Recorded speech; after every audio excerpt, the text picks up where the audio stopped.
Every testimony reminds us of God's faithfulness. Every scripture points us to His truth. And every season of motherhood is an opportunity to grow closer to Jesus. Welcome to Ministry of Motherhood, a Christ-centered podcast encouraging mothers in every season of life through testimonies, the Bible, and the spirit of prophecy. Whether you're longing to become a mother, expecting a baby, raising little ones, guiding teenagers, loving adult children, or faithfully mothering others, we're so glad you're here. My prayer is that every episode will encourage your heart, strengthen your faith, and gently point you to Jesus. I'm your host, Brittany Joy Abrams, and I'm so glad you've joined us.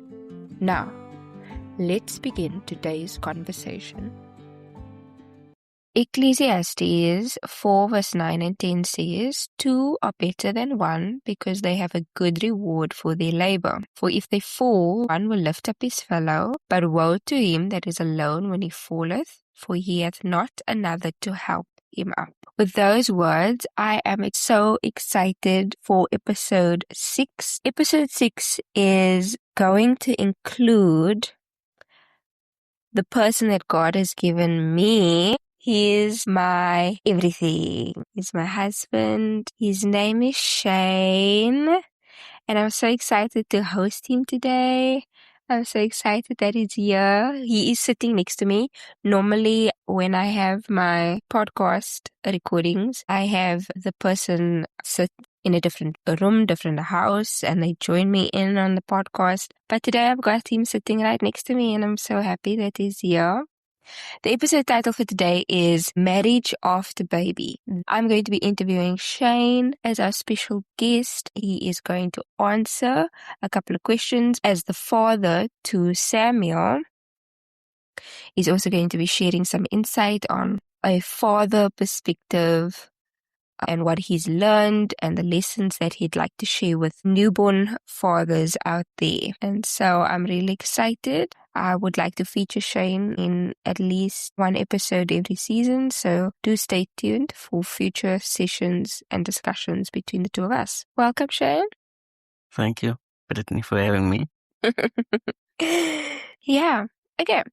I'd like to start off with the first question, and that is just tell us a bit more about yourself. Tell the audience who you are and what you do and why you are on this podcast today. I'm Shane.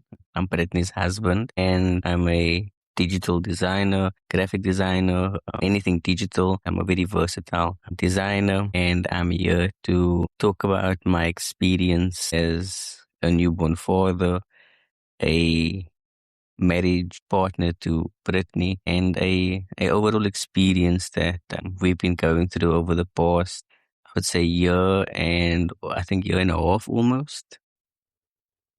Okay. And so, before becoming a dad, what did you imagine fatherhood would be like, and what has surprised you the most about the reality of becoming a dad? So fatherhood for me before, I always had a visual image that it would be everything besides the newborn phase. Well, first, I never had an expectation, to be honest, because there was never a rule book how fatherhood would go. So I went in with an open mind, open heart, but I never had an expectation in terms of how the ideal pace or the ideal scenario I wanted things to happen. But in my mind, I don't know, for some reason, I never imagined the newborn phase, where the newborn phase was like, the sleepless nights, the nights where you take only naps and the uncertainty of everything. But I think that's the biggest, I would say, difference is where the newborn phase really, I would say, surprised me. But it was interesting. It was like taking care of a real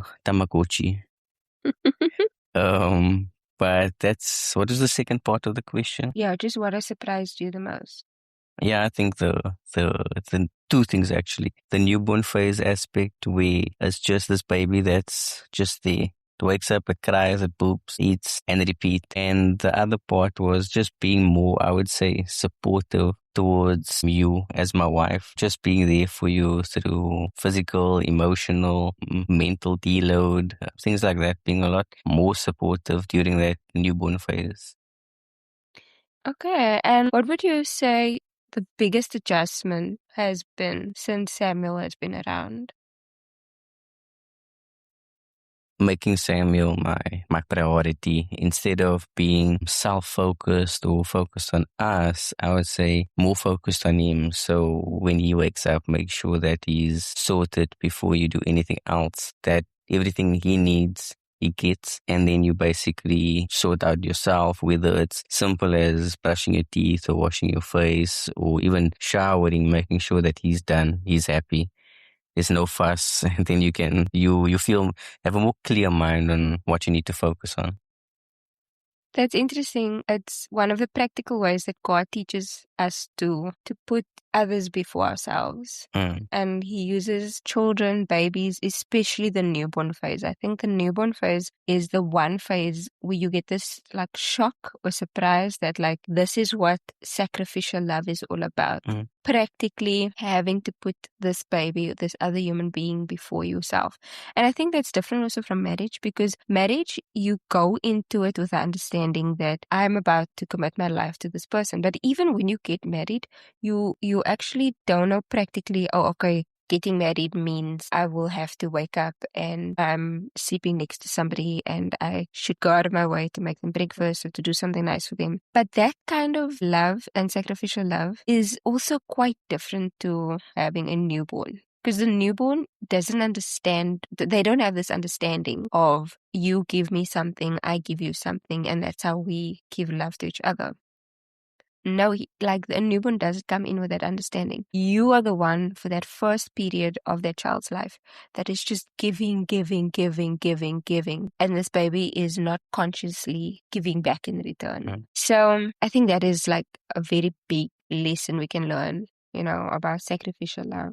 Yeah, I just thought that if you were a married couple and you want the Lord to enhance your spiritual life, rather pray for a baby instead of having the Lord give you an experience from outside your household.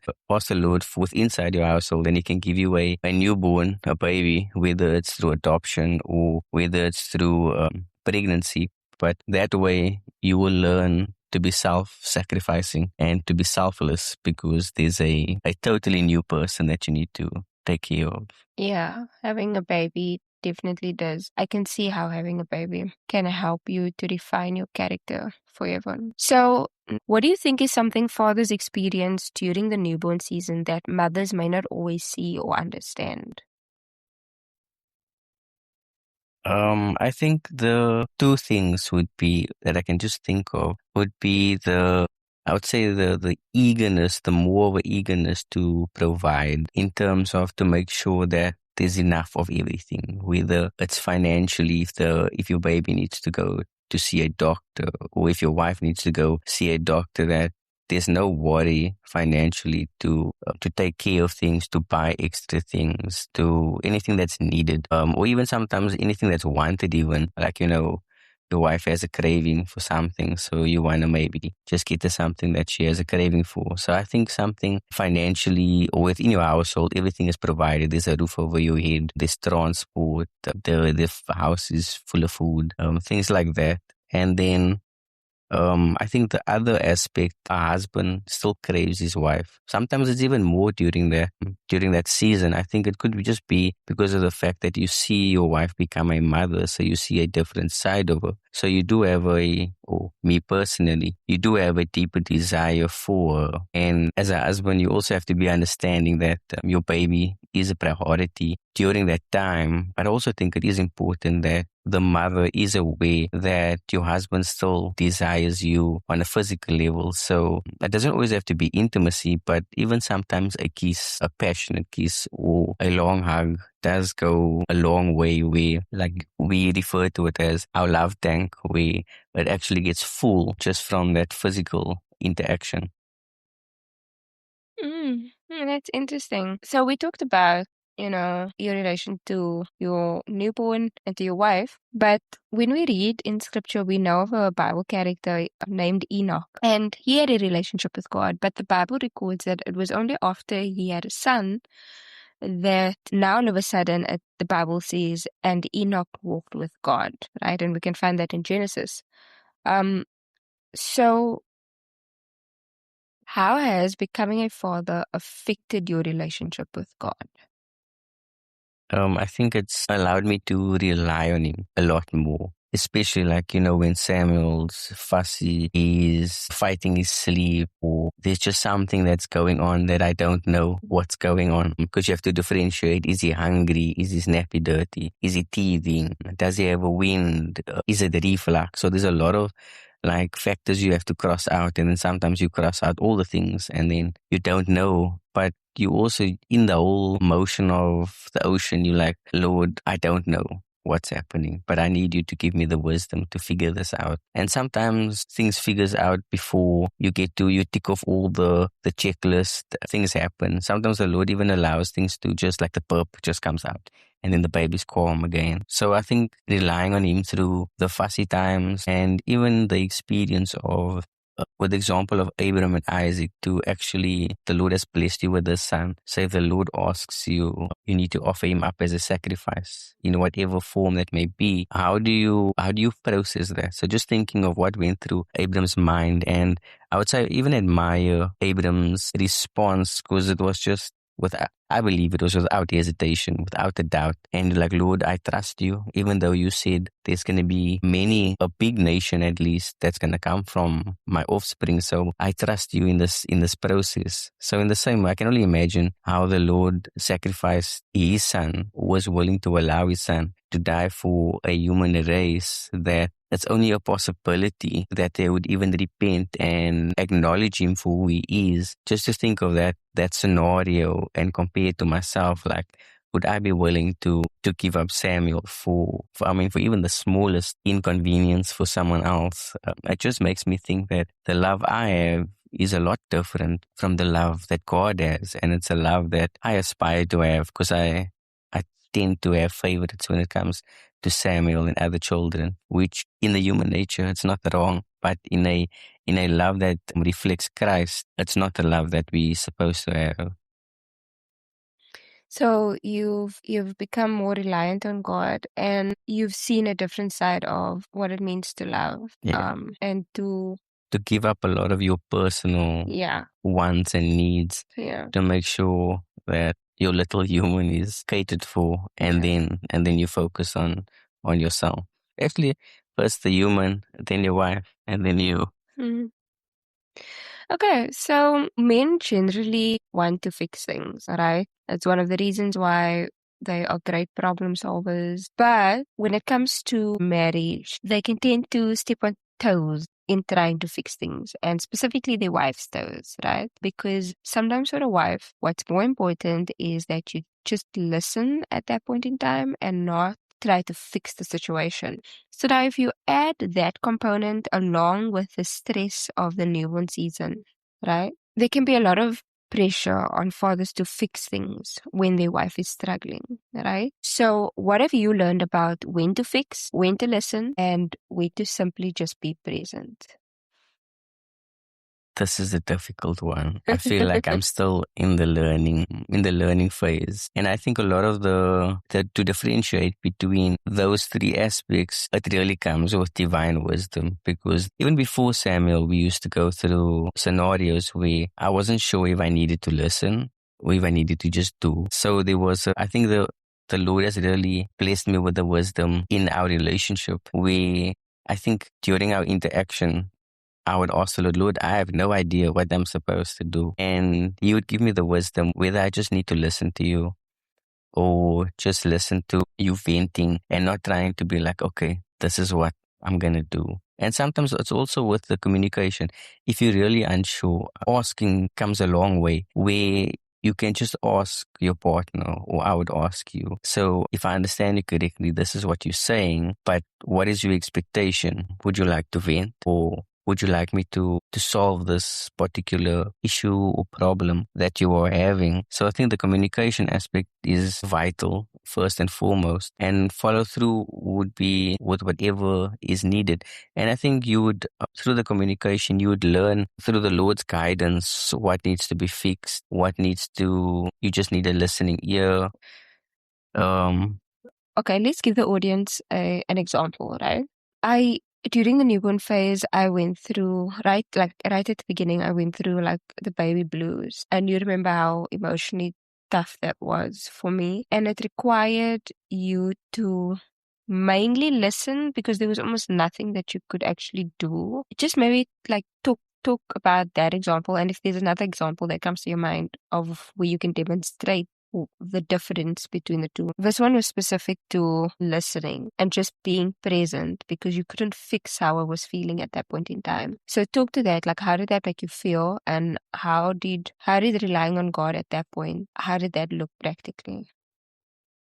At first, it was like, you're just sitting there and you're listening and you're not doing anything. So I think at first it was very difficult because I think as a man, I don't know if it's my temperament or it was just as from a man's perspective that just listening and not doing anything just feels weird. It's because you're hearing all this problems, these thoughts, and it comes across as like, I wish things could happen this way, or I wish this didn't happen, or this is how I'm feeling. And from my perspective, it would be like, okay, but then do something about it. But in the moment, it's not something that needs to be done. It's just you expressing how you are feeling. And I think I needed to be conscious of, okay, this is how she's feeling. She's not looking for me to do anything specific. She's just sharing what's on your heart. And I look at it the same way, when someone comes to, oh, I would use the example of, when my dad used to come home and you'd share with my mom, this is what happened at work.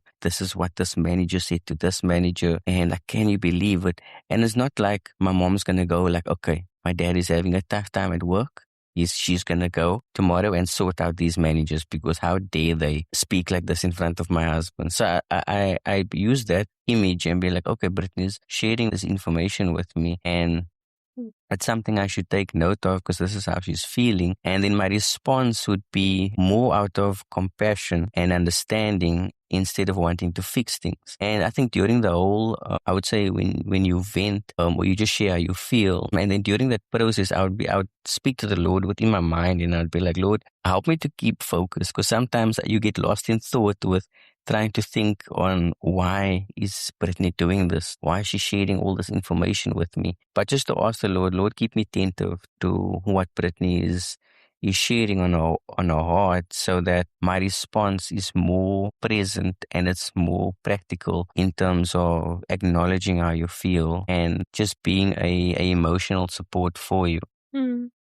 I do think that as women and mothers, it is, even though everything is heated in that moment, in that season, we need to understand that we are not the only ones going through that adjustment. And that's a hard thing for us to swallow because we are experiencing the majority of the brunt of everything because baby just needs us the whole time. And so it can be very easy for us to like kind of snap and say, don't you know that I don't want you to fix things. I just want you to listen. But the father is also kind of going through this period of he doesn't know what he's doing. And as like men generally won't admit that. And so for us as women to help them, I think it would be a good thing to learn the art and to get into the habit of expressing that right now I need you to listen. Right now I need you to do something about it. And you maybe also don't have to say it in all those long, like in a long sentence, but it does help to just soften it does help to water down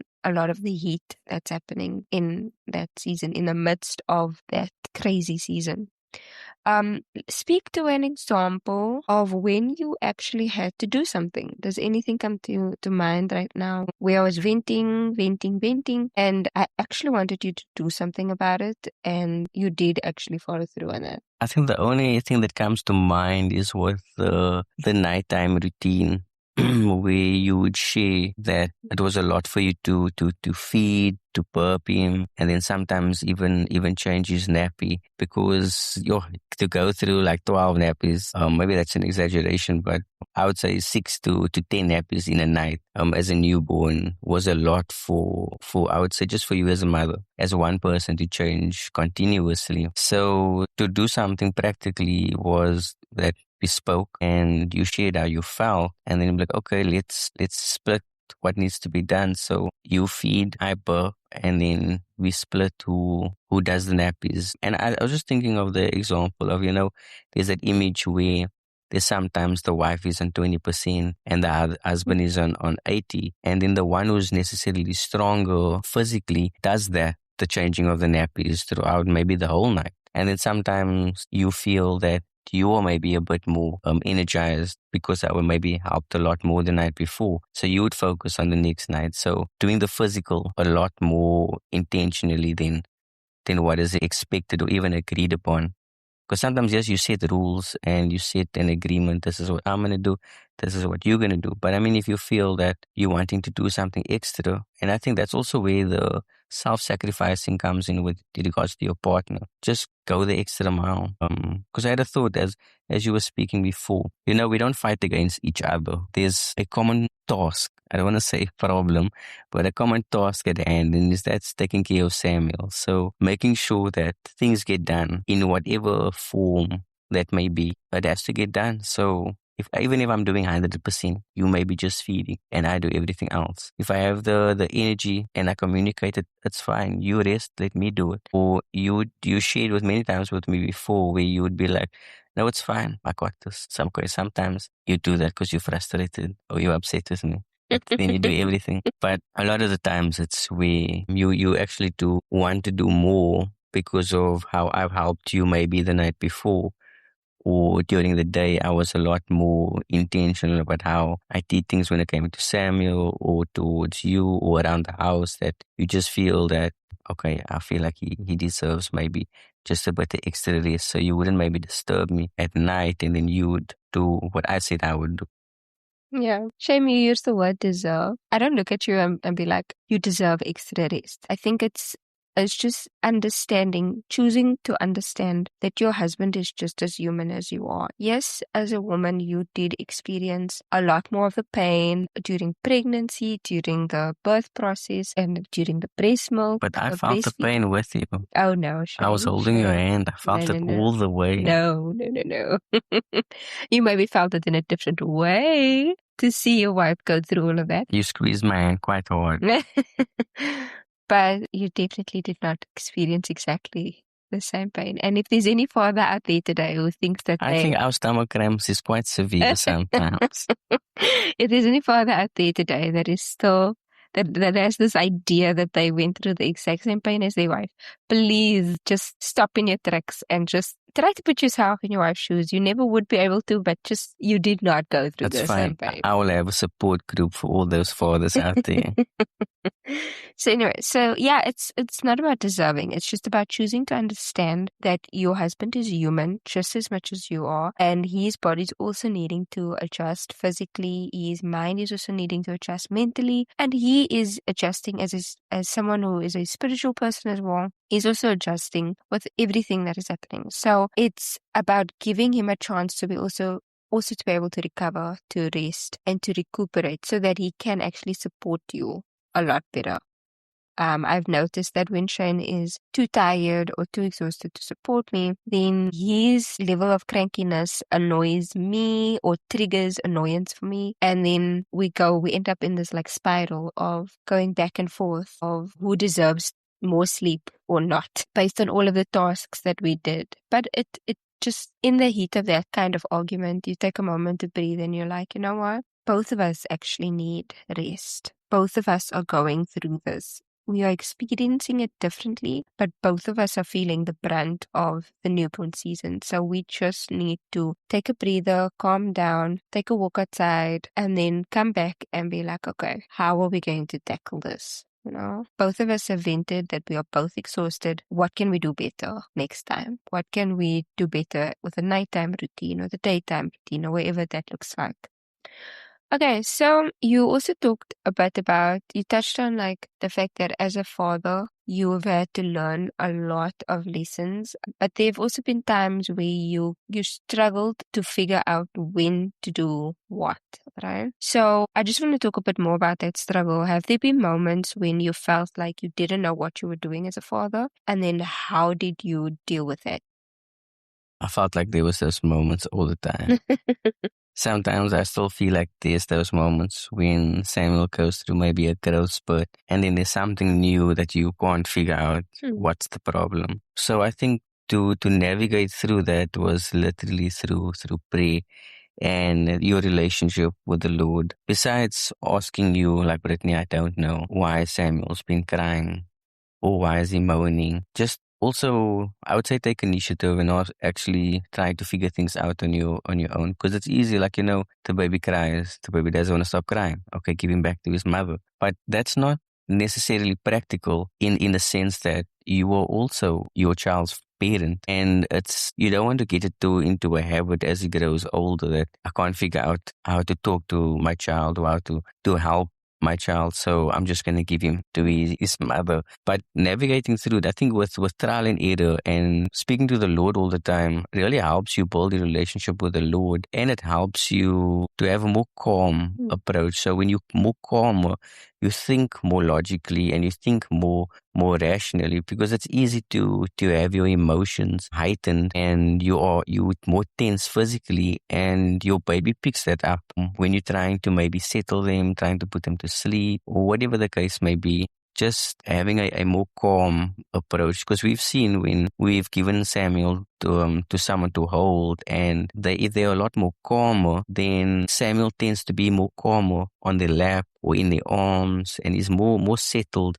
Like a practical example was yesterday when he fell asleep on your cousin's lap, which is rare for him to just not be fussy, because he'd normally want to be by either one of us at night. But he actually fell asleep on her lap, and Kushu was gone. Kusha was calm, and there was loud noises going on around him, but he never woke up. Yeah, I think also, you also reiterated the same time that you are talking about there being struggles and both seen and unseen. What I love that you are bringing constantly out is the fact that God is the one that you run to. And that is also something that is very important. Your relationship with God needs to have been the prior to baby was even there. You needed to have learned the art of running to Him prior to baby's there, because character is shown in a crisis. And so the newborn season, it can be classified as a crisis, because especially if you're brand new parents like us, it was a crisis for us because this was brand new for us as individuals. It was brand new for us as a married couple. And so that means that if you are an aspiring father who is listening, and I know that some of our audience members they are young men who are looking to become dads one day. And so some of them might be thinking, what can I do now to even start preparing for the newborn season? And one of the things that you can do as that young man, that young person, or maybe you're not young, but as that man who is aspiring to be a dad, one of the things that is so important that you can take from this episode is that start your relationship with God now prior to having a baby, so that you can have the same experience of what Shane is saying, that he constantly ran to God, asking God, what should I be doing with this child? How can I support my wife better? And then if you are a dad who is in that season, or you are a dad who is going to have a child soon, or you are well into your years of becoming a dad, it's never too late to call upon the name of the Lord. And so if you've never really had that relationship with God, or you want to have a better relationship with Him, let your children become a motivation for you to run more earnestly to the throne of grace and ask God for strength and help. Because as you've heard from a newborn father, Shane himself, that is one of the ways. In fact, I don't even want to say one of the ways. It's the best way to cope with this crazy season, right? Okay, so I also want to know, what do you think mothers need from their husbands most during the newborn season? So I know that that kind of question should really be directed towards a mother. Like, as a mother, what do I need the most from you? But what do you think mothers need the most?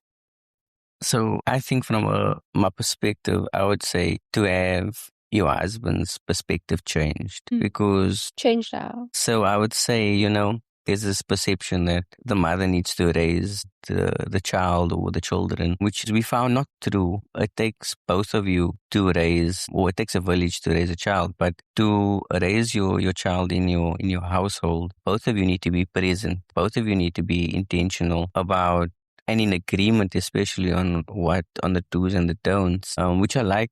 There was the example that your friend shared with you, which her husband shared with, I don't know if he shared it with you or she shared it with you, but just your perspective changes where you do the most for your wife, where if you think you've done enough, you didn't. So you do more, whether you feel that you're doing everything and your wife is only feeding because that's the thing that you can't do. So you just go the extra mile. Like in terms of the perspective, actually, I just thought of a practical example now.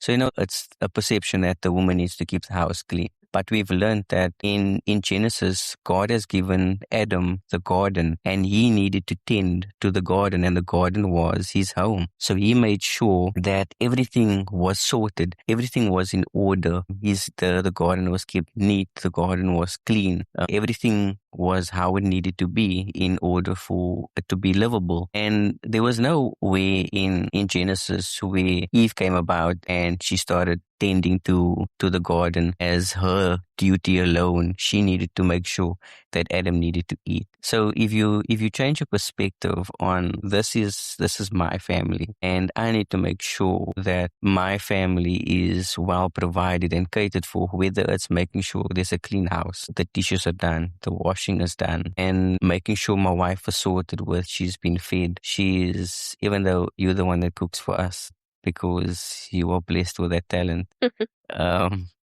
Just to make sure that there's groceries for cooking purposes, and making sure that Samuel is sorted, whether it's preparing all his bathings or making sure all his nappies are changed throughout the day, making sure that he's settled, and you also get the rest that you need, whether it's just enjoying time together or whether me and Samuel just gives you a bit of a room to breathe where you can just calm your mind and calm your spirit so that you don't feel too overwhelmed with because a newborn mom can feel very overwhelmed when she feels she's doing everything alone. So just making things sure that your wife is okay when your baby's around. So I think, changing your perspective on what is required of you. Your job is not just to provide. Yes, it's all good and well that you do, but as a man, your job is more than just to provide financially. It's to be present physically, emotionally, spiritually, mentally, because we also have a lot more calmer presence compared to a woman. So making sure that you are there in every aspect and making sure that you go the extra mile, because in the Bible, if it says if someone asks you to go a mile, go two. And it's the same concept with your household. If your wife has asked you to go a mile for her, why not go two? And because it's your wife, it's not a stranger, why not go even further? Because at the end of the day, the saying is true: happy wife, happy life. And it's true to a certain degree. If your wife is happy, what could go wrong? She can't say, but you're not doing this, but you're not doing that. Or I wish you could be more present. If you're already present, there won't be no room for doubts that, like, does he love me? Does he care? Where if you're doing all the things that's expected of you from a biblical point of view, then what's there to complain about? Yeah, I just want to make clear that we don't believe in happy wife, happy life. We believe that, both of us need to be happy in the marriage. And for both of us to be happy in the marriage, both of us need to be going out of our way to make each other happy. But like Shane emphasized, as a man, as a father, as a husband, going the extra mile for your wife does make you happy. And I think generally you want to see your wife happy. You want to see your children happy. And so Just to emphasize, I just think now during the newborn phase, it's kind of like pursuing your wife differently. So in your dating, you're pursuing her with, like, you want to dress your best, you want to make sure that you're cleanly shaven, your fade is in, and all whatever goes with it. That's to make sure that your partner, your girlfriend, is impressed by how you carry yourself. But now, as a new father in your marriage, you want to impress your wife to a different degree, you want to make sure that she sees that you can be the father that she expects you to be, and or even the partner that she expects you to be. So pursue her differently in the terms of being all that she needs and expects me to be. Like cleaning the house and making the breakfast if she can't, if she doesn't have the energy to. Exactly. Yeah, that's how it changes, the pursuing. If you don't have the desire, we've learned that the Lord can give you the desire to do things that you maybe don't want to do, or things that you don't want to give up. And also, Lord, this is something that I want to do for my partner, for my wife. Give me the desire to do it. And that first step that you take in a moment when you don't want to do something, you will see that after your request, it will come naturally to want to make breakfast for your wife, to want to clean the house, the kitchen. The Lord will even give you the energy to sustain you while looking after your newborn. Nice. Okay, so I have two more questions that I think are really going to be quite important for the audience today. The first question is, what would you say to a father who feels disconnected from his wife because so much of her attention is going toward the baby? And I know that you touched on this right at the beginning of the episode, where you mentioned that this baby basically becomes the priority for both of you, but even more so for your wife. And so there's that craving that you have for your wife, even more now during the newborn season. So I want you to speak to that. Speak to the dad, the father who's in the season, whether it's their first child or their fifth child. I'm sure that desire for their wife is still there. And so they are maybe dreading, maybe if there's a father who's expecting and they are dreading this whole idea of your wife being constantly busy with this baby, that she will not have time to be intimate or to be connected with you. Speak to that dad's heart and mind right now.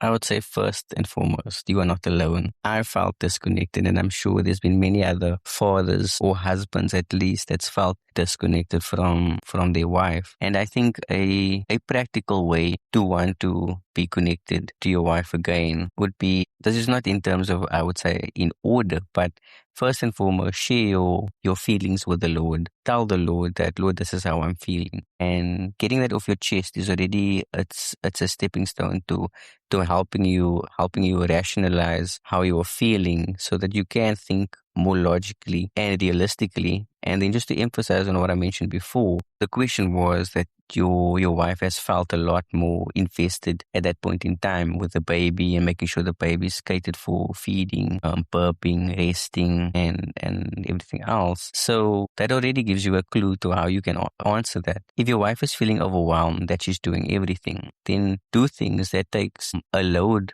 off from how she's feeling.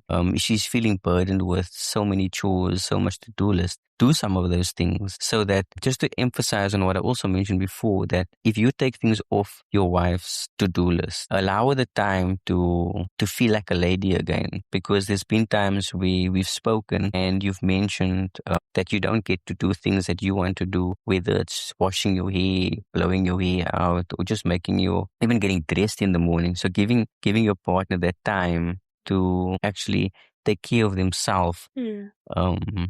Because I've read before that some mothers don't even shower throughout the day or throughout the week, because they're so busy with a baby that's colicky, that's fussy, and they're struggling with that aspect. So giving your wife the opportunity to be a lady with however your partner feels they need to do that.